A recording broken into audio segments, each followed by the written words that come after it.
Dude, I had a cracked filling, and they took the filling out, and the fucking smell that came out of my mouth, I was like, holy shit. I hear Joe Rogan's voice more than any other voice on the planet.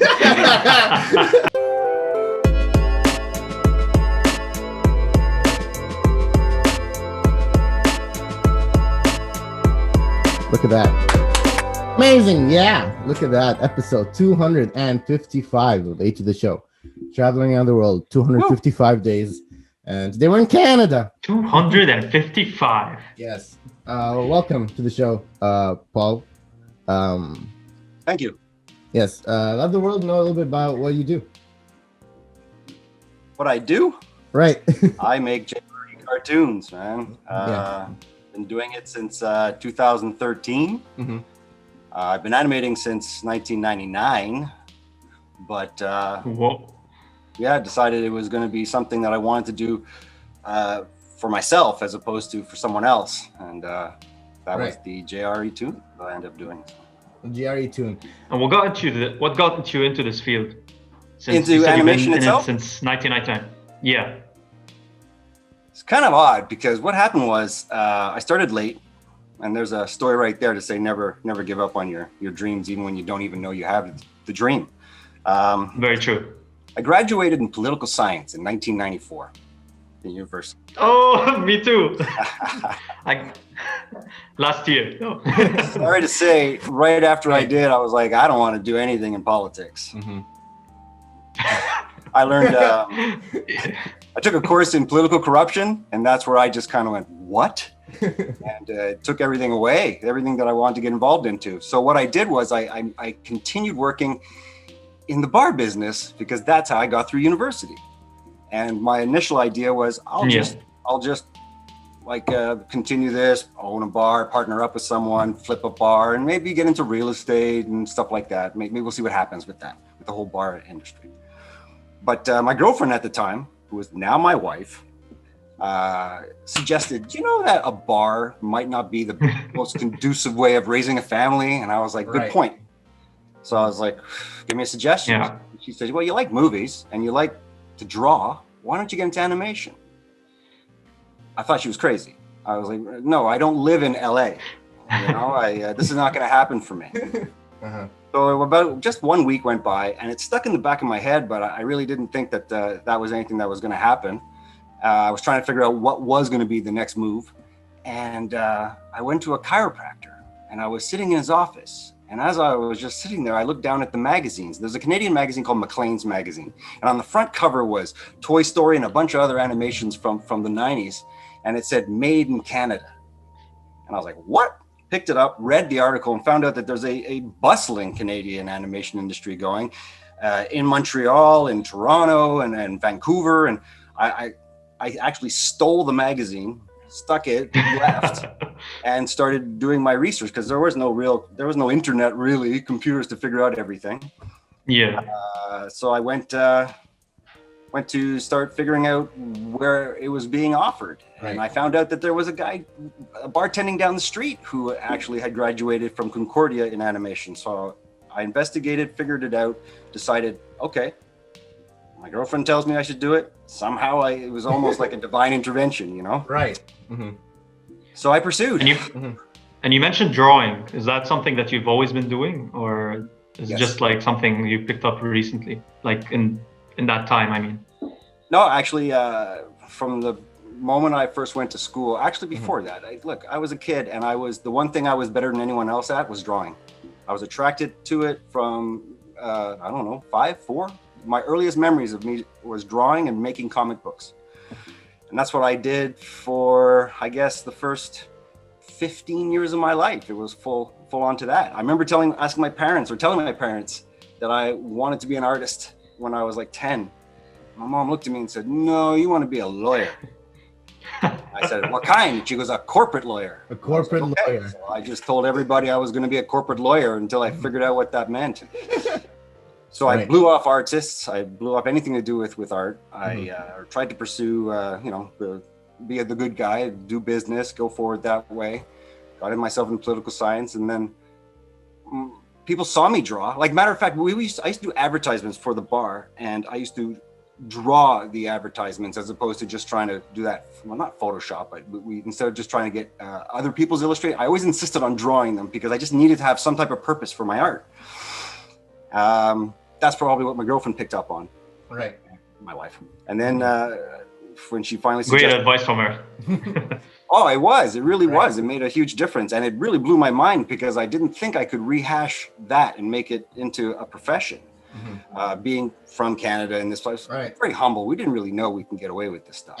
And after like some time also, right? Because you said you weren't doing it for some time, and then now you're a bit older and for you to switch and do something new. Oh yeah. How was that for you? Were you like scared of it? Was it an adventure for you? What was it like? It was an emotional roller coaster because I had to put together a portfolio to get accepted into university. I had to figure out how to do that. I had to pursue anyone who knew how. I didn't have any online experience. And I was like, how do I make a portfolio to get accepted? Everyone else had drawing courses and everything. I never took a course. I just kind of that's one thing I'm naturally good at. Not great, but good at. And I ended up finding a guy that worked in a bar who already graduated from it, asked him, took advice from anyone I could, and then spent any time I wasn't working or hanging out with my friends, I was just putting together a portfolio. Fast forward, I end up getting accepted, but not as I was older. I was 27 when I decided to go into university again and pursue the arts. And when I got there, they looked at me and I don't think they believed I was really going to do it. You know, this older guy, and I kept on telling him, I was like, I can do this. I want to do this. They saw my portfolio. They knew I was green, and they decided to let me in only on a minor. And I was like, oh man, I'm not going to make it. I can barely squeeze into a university. How am I going to make this a profession? The rest is history, man. History, man. Right. Yeah. Paul, you're really good at telling stories. What am I going to tell you? Just from these past couple of stories you told us, and from the animations you do. Like, I could imagine you just walking around Canada, going to university and whatnot. Do you think like that, like cartoonishly, more than, I don't know, a lot of people, I don't know, right? That is, you're bang on. I mean, people tell me that all the time. They go, is there always a cartoon playing in your head? And yes, always a cartoon playing in my head. And there's always sound effects playing in my head too. So, yes. Amazing. All right, cool.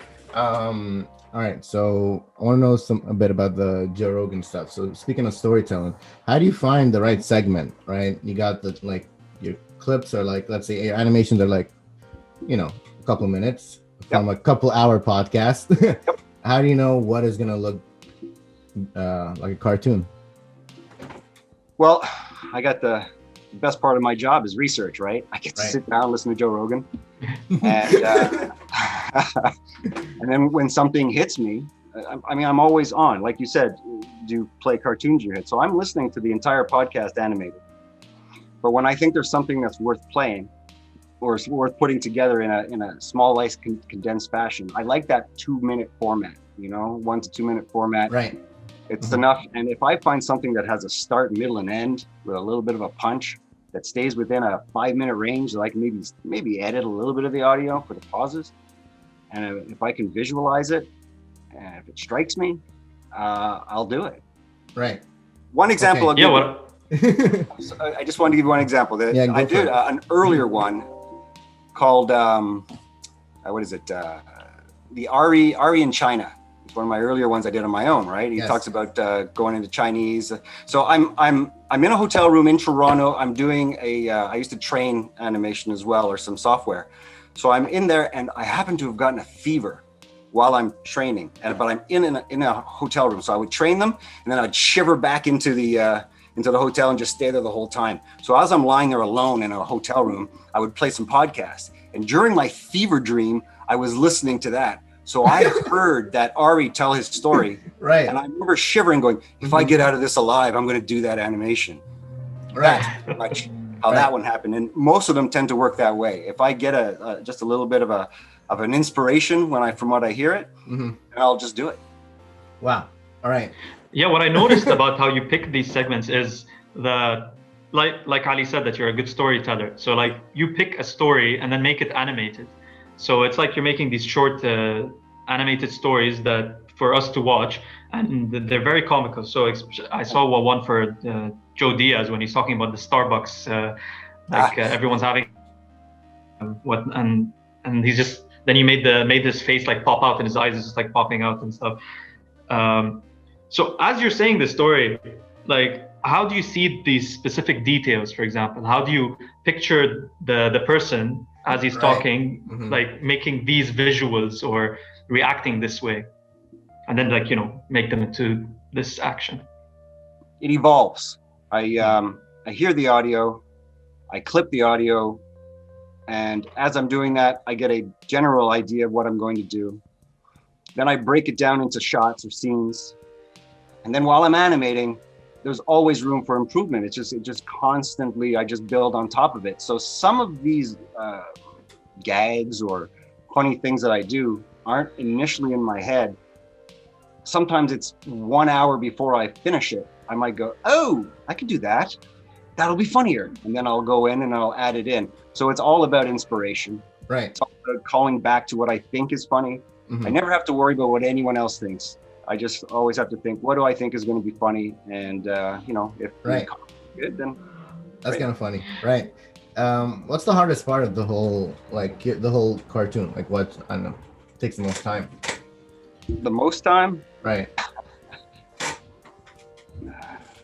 I guess it's the lip sync. Oh, wow. Yeah. Yeah, but like, you get them spot on, to be honest. Right. I have to say, you get them spot on. Right. I always felt I had to. Thank you. Right. Like, I know who my audience is, you know? I have to hit that. I hate when lip sync is on. Oh, wow. Yeah, it does. It is. It's like, I'm guessing it's a pet peeve for you, right? In cartoons and stuff. Yeah, because like when also something that I did notice in the video is like it's very on point. It's as if the video, it's as if they're actually the animations are the ones who are speaking, not like there's an audio recorded onto the video. It's as if those cartoons are actually speaking themselves. So that's how I feel when I watch it. So for example, there's another one that Ali showed, was the one about the trees when they were talking on the table, and there's the tree that went up the pipe of Joe Rogan's pipes and up his toilet, and then you just like put different kinds of trees talking to each other and like saying the whole thing. It's just it was very good, to be honest. The way I saw it. You know, that's the golden carrot. For some reason, that's the one that I think gets the most positive reviews of all. I loved it. I actually said, man, if I could do another one with the trees, that'd be great. And you know what? In the back of my head, I always kind of look, is there something else I can do to make that reoccur? But you got to stay honest to the audio. So I just never found one yet. Right. Yeah, because like there's only two people speaking, and then you make it into like a four-way conversation. Yeah, if I'm not mistaken, something like that. Yeah, but that's not me. That's them. They're amazing. You know? Yeah. Right. Yeah, that's true. So, like, were you listening to all these podcasts, and how did you even start making these animations? What's my process? Sorry, how did you start? Making like the animations to begin with to where you are now, like from what made me start to go, hey, right, and doing like animating podcasts. How about that? Podcasts are really kind of new, and animating podcasts, not that many people do it, you know, especially as great as yourself. So thanks, man.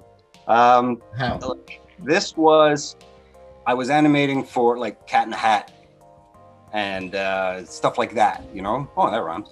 But anyways, I ended up I was doing kid shows all the time. And I was lucky enough to work remotely at home at this point.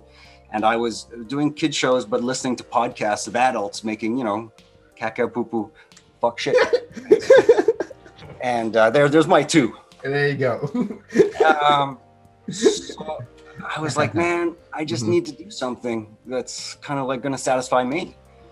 And out of all the podcasts I was listening to as I was animating, Joe's became my favorite and spoke to me most and made me laugh most. And when I heard the Joey Diaz, Brian Redband Ultimate O'Brien, the Ultimate O'Brien one? Yes. That's the one that I don't know what it was, where it came from, but it was like, you do a cartoon of that. And that's what I did. It took me 5 months to get that thing done. because I would dabble and walk away. And then I was like, I really don't know how to do this or what I'm going to do. I don't know where am I going to put it? How's it all going to work out? But that was the first one. And I ended up just doing it and putting it out online. Nervous as hell, didn't know what was going to happen. And then I got this influx of positive feedback right away, saying that they really liked it, including Brian Redband and Joe Rogan jumped on, giving me a thumbs up. That was it. I was like, okay, you're going to acknowledge me. I'm going to make more. So I just, every time, while my work was on, I would just work my weekends and all my free time. Thank you for my wife for giving me this time, but I spent all my free time making these things, hoping that maybe it could be something that what it is now. So when you said that you were making these videos and it took you five months and they gave you the thumbs up, was there any like maybe copyrights issues or anything like that, or did they try? Is there like, was there any controversy with making those videos? Because like it sounds like you didn't directly have the confirmation to make, take their audio and like place it on a video. Good question, because the moment I launched it, I was waiting for when Rogan and Redband first. I saw the response. I thought they were going to come and say, "Take that down. That's not yours," type thing, right? But instead, they're like, "That's awesome, man." So I was like, "Okay, great. I can do this." YouTube was the one that had trouble with me. They kept on telling me, "Hey, you're using someone else's content." Yeah, I'm sorry. Then yeah, eventually I got clear. Oh, cool. Well, very cool. There you go. What about that episode? The Joey Diaz, Brian Redband. Like, why was that? What makes like that podcast really good to you? Well, because Joey's on point. He is. Joey Diaz is lit on that one. I mean, he just. I think it's. I can't remember if it's episode 210. I think it's 210 or 250, one of the two. But they're raw then. They're just going. They're telling stories. They're making things happen. And then that one little moment where Joey Diaz just explodes. This is how all of them get inspired. Now that I realize it, it takes one moment in each of these is what convinced me. And when Joey explodes, why are you answering him, Joe Rogan? The moment I heard that, I was like, that's got to be a cartoon. Right. And then I work backwards. Mm-hmm. Pretty much. I like how you try to say like the most outrageous moments. I'm trying to think of like, they're usually very outrageous. Like the Alex Jones cartoons, those are always very outrageous also. I'm funny. Yeah. Why do you think those get like a lot of people like those cartoons? And all the cartoons. Why do people like watching maybe the cartoons? You think, right? Because they listen to the podcast. I'm sure you're making it more funny. But well, I can tell you, I read all comments. Right. And I'm impervious to bad. I don't care. Right. So I just want to hear them. That's my applause. I don't get applause. So comments are my applause and my boost. And what I found quite early were people would comment about what I did and tell me what they liked and what they didn't like. And a lot of comments coming with like, it's like you're playing it from my head. People visualize it too. I'm not different than anyone else. I'm just executing what everyone else would do because I have the means. Lots of people see these cartoons that way. I give it the extra push because I'm so focused in on the gags and I got my own style and I've developed it over the past few years. Right. But usually it's people they associate with it better. They almost, I guess, visualize what I'm already animating. I see. And do you listen to the podcast as you're animating? Like, do you listen to podcasts usually as you're drawing? I hear Joe Rogan's voice more than any other voice on the planet.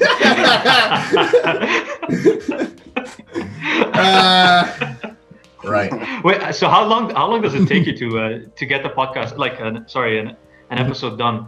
Yeah, into this segment. Yeah. Yeah. Now it on takes average between 3 to 6 weeks.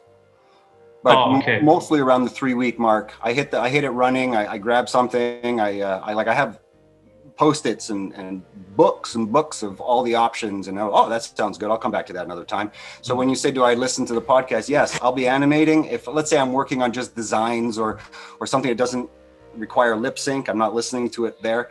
I will listen to a new podcast with my book beside me, and if I hear something, I earmark it for another time, and so I'm always listening, except for when I'm actually listening to the cartoon I'm doing. Yeah, sounds good. Yeah. Oh wow! Right. And then like is it easier now because you've already animated them, the characters a bunch, so you understand like how they're supposed to look? Because I know like Joe Rogan's look also changed over time, and Joey Diaz and a bunch of these characters, right? They look different now than they did when you first started drawing them. So how was that hard for you? It's hard to stick with the design that you created when you weren't even thinking about it getting this big. Right. So those first ones, if you look, they're kind of crude. I actually designed them to make them very unattractive for kids. I didn't know. I thought I was going to get backlash. You know, I do kid animation all the time, or cartoons, and then all of a sudden I'm drawing this thing with Joey Diaz and Joe Rogan and swearing and everything, and I decided to make it crude, make it kind of unattractive and only adults will pick up on the nuance of the conversation and then appreciate maybe the really rough animation. Right. But then I got more into it, and then I was like, oh, geez, these designs suck, but I can't really change them because then you're changing the show. So all I've tried to do was slowly and gradually improve the look, improve the colors, improve the line quality, all the little things I wish I could have done at the beginning, but hey, that's part of the evolution. If you go through the entire thing, I think you'll see the evolution of my animations, but of at least the visuals of it. But I think the comedy always stays the same. Right. True. It's not getting better. It is getting funnier. I mean, like when I look at the animation, it kind of reminds me of like, you know, those animated sitcoms like Family Guy, Simpsons, and similar, like the drawings and the concept reminds me of those kind of things. And I feel like that's why people, you know, picked up on that, because it's like you have adult comedy in the process, in the background, you're listening to it while you're watching that kind of like animation. You know, it's not like for example, a Disney quality and be like it's like I'm not watching, you know, Frozen, Prince Elsa, right, you know, swearing and stuff, you know, it doesn't apply. No. For me, you know. So I guess like the relation is a bit similar. Like I don't know why is it like that, but I mean, if I saw it in that kind of quality for like you know, Disney and stuff, I wouldn't be as attracted to it as it is now. Well, like, I don't know if you want to comment on that. Yeah, I can actually. I do have one comment on that. I always set, like, sometimes the comments will be like, "This animation sucks. Get in there." All right, fine. But I'm not after Disney. I'm not trying to be a fancy animator. I can do that. I'm classically trained. I've worked on shows that were hand drawn, paper flipping, the whole thing. But I decided, throw that away. I'm going for the comedy. I'm going for the laughs. That's what I'm about. That's why it's a straight on and side view. Anything I felt that I could probably, convey the humor more was the way I wanted to do it. And let's keep it almost like digital puppets. Yeah, because like I see in a lot of different, like there's also that the movie for Snoop Dogg and Wiz Khalifa when they're going to school and they're high and stuff. I don't know if you've seen that movie, but it's also there's a similar animation like of a pencil getting high while narrating the story. Okay. Like every comical animation is in this quality. Mm-hmm. Like it's like there's a consistent pattern. I don't know if you've noticed it, but this is what I've noticed myself. It's I don't know, this intrigues me. Maybe because it's funnier. Yeah, maybe because I guess. Right. Mm-hmm. Right. So tell us, do you like watching a lot of comedy, Paul? Like, how do why do you like comedy so much? I love to laugh. Right. I do. I laugh every day. Laughter is the best medicine. It really is for me. I almost need it. So, and I do get to laugh every day. I laugh at my own stuff at first. And then once I send it out there, I don't ever want to see it again, you know? So, I thought I can convey humor better in my stories than anything else. I would be bored by trying to be serious. I'd be bored by trying to be romantic. I'd be bored by trying to be too, I mean, the only other thing I think I could do is horror. I think all people who, you know, it's the other extreme of emotion. There's laughter and there's horror. I think that's the only two things I could do in telling a story. Everything else, I would fall asleep on the job. Oh, Do you wow. consider yourself a comedian in that sense? I consider myself someone who's not a stand-up, but I'm obviously I'm a cartoon comedian. Yeah, exactly. Like when I was watching the clips, I was saying like this in itself, you know, it's other than what Joe Rogan and his guests are saying, like the animation in itself is comical. So exactly, cartoon comedy is a type of, I guess, comedy, because like comedy is not only fixated onto like stand-up, you know, it has its different feels. Yeah. So how do you do that? How do you try to be funny with your cartoons? Like, how do you make them funnier? What are?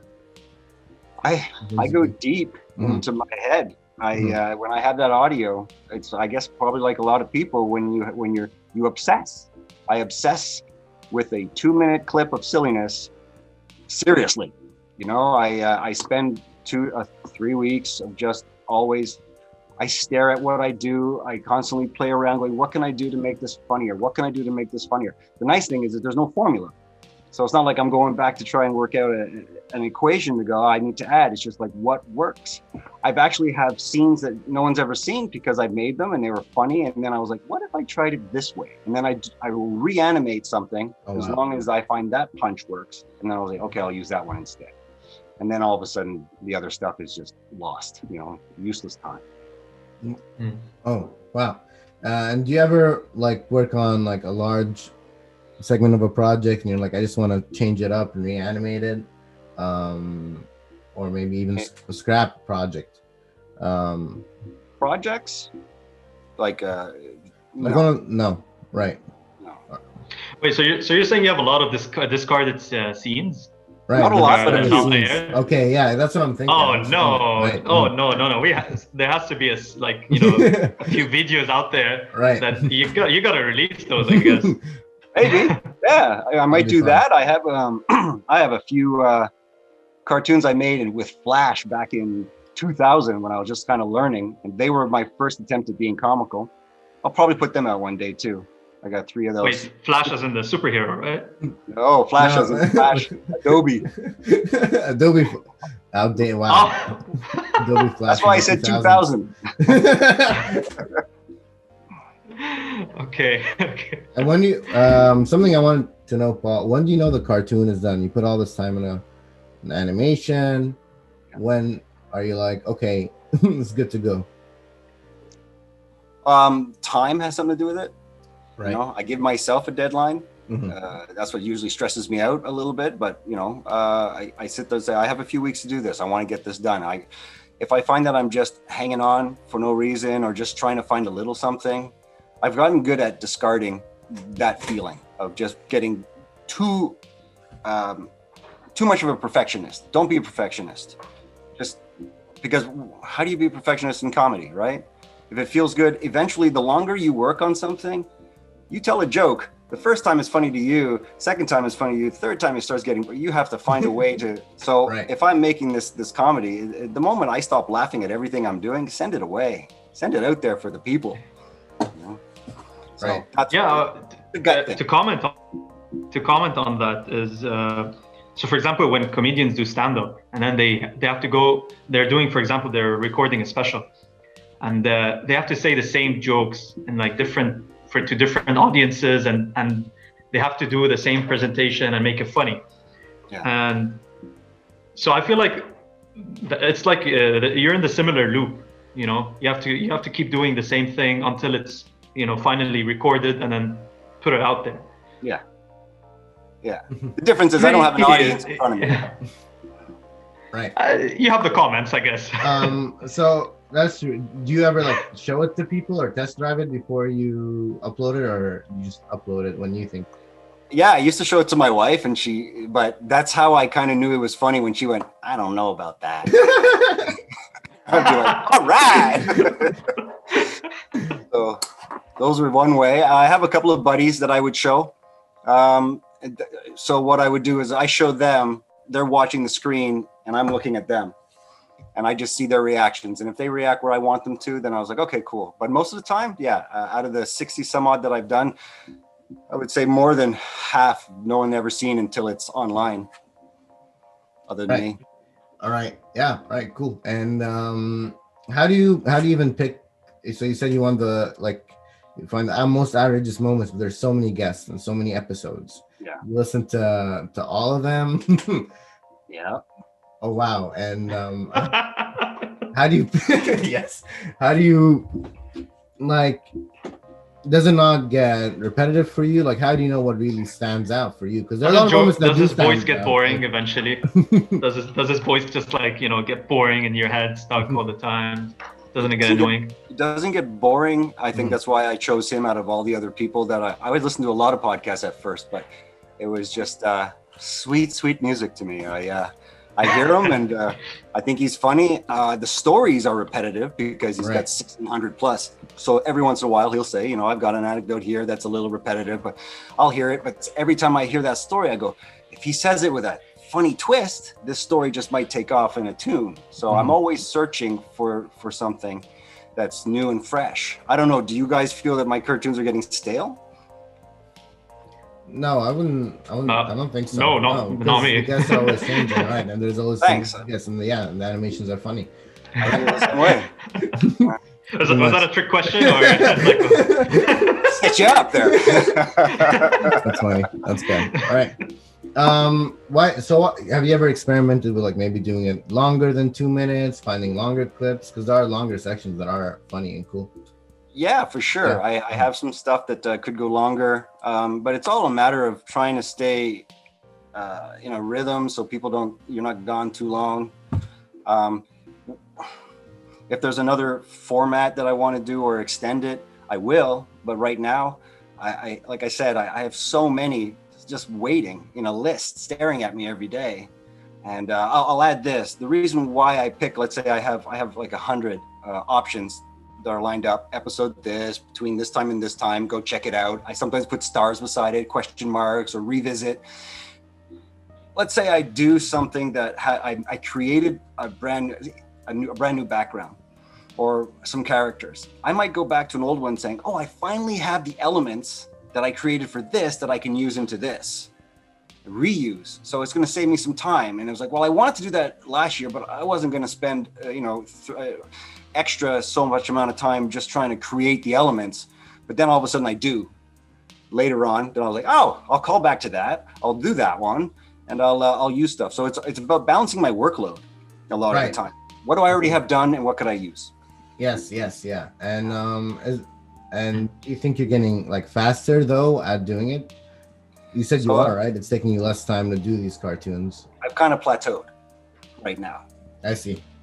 And you would think that Joey Diaz would be someone that I've animated so many times it'd be easier. He is by far the hardest one to animate every time because I don't want to be too repetitive. I want to try and always keep him fresh because every time he's in, it's a different kind of. I'm doing one right now actually of Joey Diaz. Hot off the presses. And I'm once again staring at going, man, this should be easy. I want to just reuse stuff, but I won't. Not for the funny stuff. It has to be fresh. At least I try and make it fresh. Oh, pretty good. And so other than the Joe Rogan projects, what else are you're working on cartoons nowadays? Yeah, you kind of stole my question, Adi. I was thinking about it. How do you read my mind? So we're thinking. I'll give you credit for it too, okay? I'm pretty focused on Joe right now. I've done a few other. I did TPAT K. I did a few of those just before I started Joe. I get a lot of offers to do stuff. I don't respond to everyone right now. I apologize for anyone who's asked me.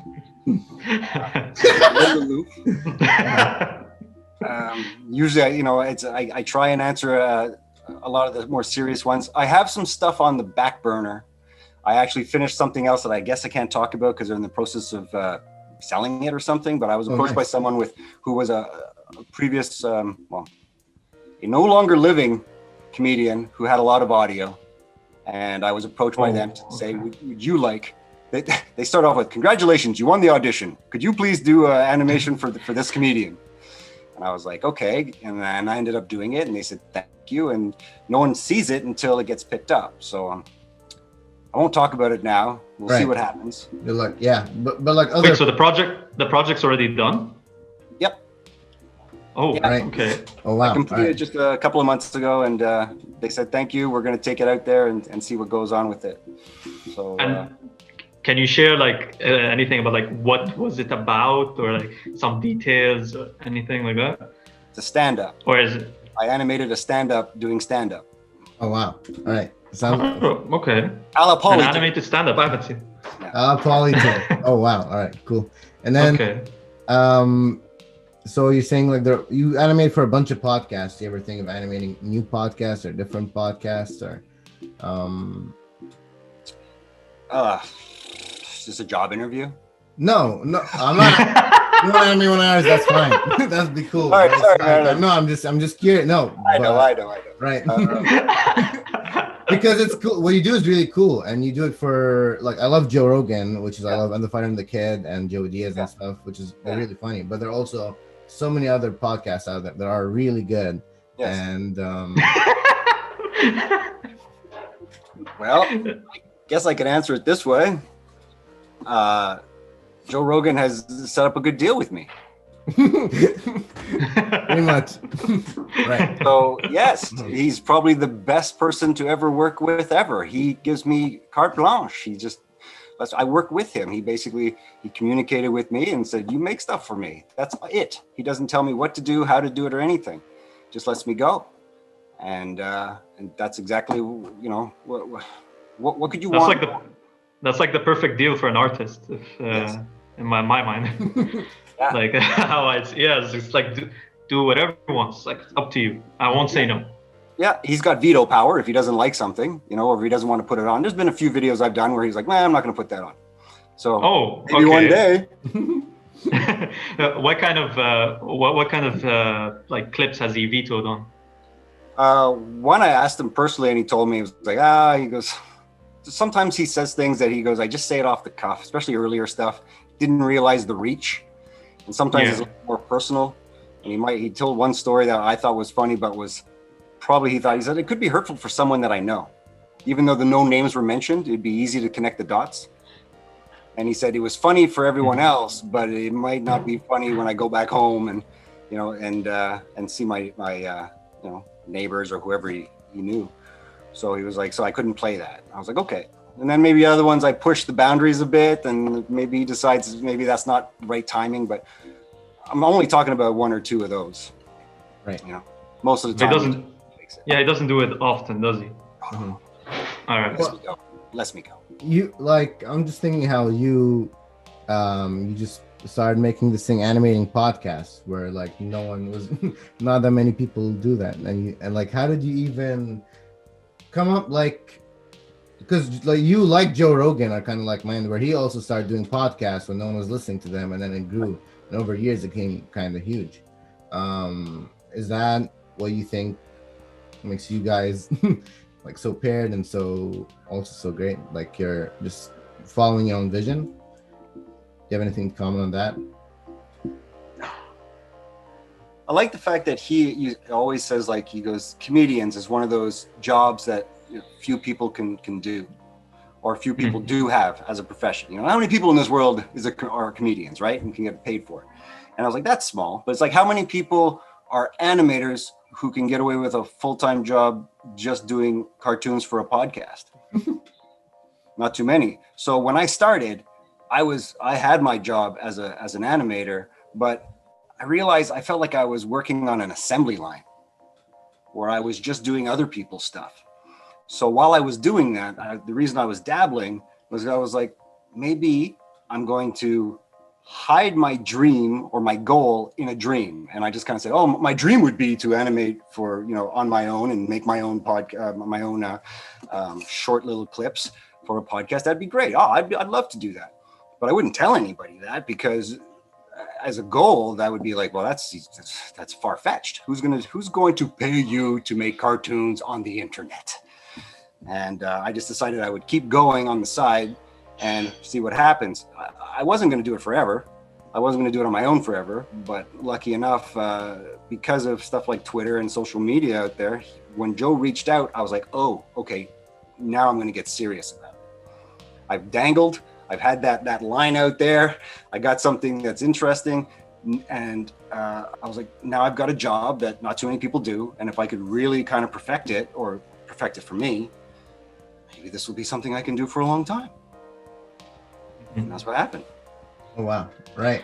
Yeah. And do you ever see yourself maybe animating for like maybe TV shows or movies or something like that? Oh, I'm open to anything. It's a creative art. I love stretching. Right now, this is my focus. I think if I was to just go astray and just constantly look around, I might start losing what got me here. Yeah. And so I'm cautious. Yeah. Well, what kind of project would you see yourself doing later on, like other than the current podcast that you're working on? Well, I'm a little spoiled because I am a one-man show. You know, there's I in team. I have these little creative meetings in my head all the time. I talk to my designer, and I talk to my editor, and it's all me. So it's great. Mm-hmm. You know, it's all me. And mm-hmm. and I think I got a little selfish. And when you talk about other projects, I go, how many people are going to be telling me what to do? And good point. I'm not into that right now. It would have to be a special group, a special collaboration that would go on. Because I have a vision, and I've been spending, it's been 7 years now I've been focused on this, 5 years seriously. I think that whenever I think of someone else telling me what to do, I'll be like, oof, is that going to work or not? Am I going to be difficult or not? I don't know where I am now. I've been kind of on an island for 5 years now. Right. Do you ever have was it ever hard for you to, because you are your own boss, you do everything creatively yourself. Yeah. Is that sometime the pressure on you? Do you have self-doubt, or with things like the internet, you're uploading things on the internet where anything can happen, right? And the internet was it's still brand new, like YouTube is still, especially when you start uploading, animations. Yeah. So how are you able to just stay afloat and not have self-doubts, right? I got rid of the self-doubts. I had all the self-doubts when I started, and I'd launch the first few. I'd launch and I'm nervous in my stomach, waiting for the onslaught of negativity and what the hell's this and curse word, and I was like, no, I don't know if I'm going to handle it. And then after, I'll tell you what. The very first time Joe said, I like your stuff, would you like to do more stuff consistently? I was like, that's all the approval I need. If he tells me he doesn't like it, then I'll move on. But until then, everything else is just applause or and everyone deals with that. So I don't have any more worries. It's just be confident. You got here for a reason. Keep doing what you do. Just be honest and work hard. So yeah. Honest, work hard. Yeah, if you want to talk about it like that and getting deep and stuff. I mean, your story is also is inspirational, since you said you started at 27 to go into the field that you actually you went back to uni to work on the degree again, and go into this field that you weren't originally thinking about, because let's just admit it, the adults, they put boundaries on their children, and then they just crush their dreams.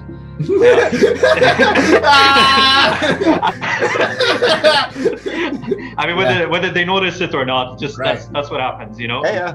And for me, for example, when I was a kid, I always looked at being a detective. I don't know, be a detective, and and as an Arab, you have to be either an engineer or a doctor. Okay. Somehow I was able to get away from that through negotiations and stuff, and then I got the idea of I should become a lawyer. Huh? I went, yeah. Nope, get that out of your head. I went into politics, and now I don't know what I'm doing. Now I'm on the podcast with Ali. I'm from the future. It's going to be okay. You don't need political science. Exactly. It's like there's no timetables. No. And to achieve what you want. That's how I see it. Right. Not to mention, who you are today is not who you are tomorrow, right? If you start discovering more things about yourself and realizing that, oh man, was I just following someone else's plan? Was I just following society's kind of directions? And then when I realized that, and then I got into this, the more I wanted to just break away from anything that anyone else wanted me to do. To this day, I still get a call from my dad going, is there any other animation you can do with less cursing? Right. That's what drives me. I need the potty mouth. Yeah, like you mentioned, how staying onto like what society tells you to do. Like I feel like these messages, how they say it's like society controls controls your mind and the way you think into following a specific rigid system, and I feel like this is what we're all encountering especially in our teens and then early 20s. Like this is where our brains are mainly like brainwashed into thinking that we should be following the specific track, and if we don't start from now, if we start too late, it's like you're washed up. You're not going to be able to make it. And it's so unfair, for people. Right. So what advice do you have for, I know we're running out of time here, I have one more question for you. What advice do you have for young animators for podcasts? I want more people to animate podcasts so someone can animate our podcast. I have some clips for you. Reach out, let us know. But yeah, what advice do you have for, like, because it'd be cool if there were a bunch of people following your trace who they must be out there. I don't really look much. I do get asked when I decline someone else's offers. They'll sometimes go, "Well, can I find someone else?" And I was like, "I don't really know. I guess you have to find them." Right. But I would probably tell any young animator, I guess the same old thing. It's what I did. It's like if you have the passion, and it's really a passion that you're comfortable with yourself, being alone, working, and understanding every aspect of animation. I'm not an animator, I am, but I'm a creator. Right. That's what I should. Like I always say animated by Paulytoons, but that's just my hubris. I don't want to sit there and go, created by Paulytoons. That's because the audio comes from Joe and his guests. So I'm not going to call it that, because it should be inspired by and animated by, So I would just say, if you're inspired and if you're passionate and if you're a hard worker, here's my list of things I would say. And if you're good with working by yourself or with a small team, I do have a guy named Eric that he's helped me a few times when I call out. But overall, if you have a vision and a desire, find the means, find the connection that drives you forward. Joe did it for me. I said I can work with this material. I can go forward. It was easy for me. Not everyone wants to hear Joe all the time. Not everyone wants to like you even asked, Ali, why do you just stay with Joe? It's like, well, right now it's a really good fit for me. Right. No, I can imagine. Right. Of course. Yeah, of course. Amazing. This is it. This has been another episode of A to the Show. Thanks for coming on the show, Paul. Thanks. The great, legendary Paul on the show. Good to see you. Is there anything you want to shout out or say before we wrap up? No, other than thanks for getting me on. I was a virgin podcaster until this moment. So yes! Yes! We got him on the show.